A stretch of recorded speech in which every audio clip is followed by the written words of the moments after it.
सब नहीं भूल पाऊंगी, क्योंकि ये दर्द मेरे अंदर हमेशा रहेगा, हमेशा रहेगा।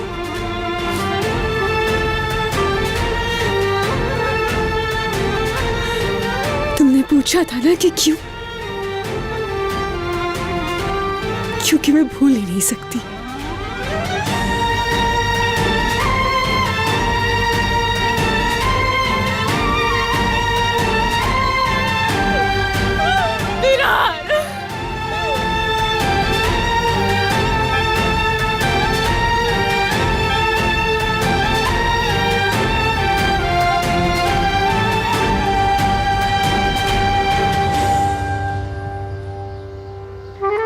सब खत्म।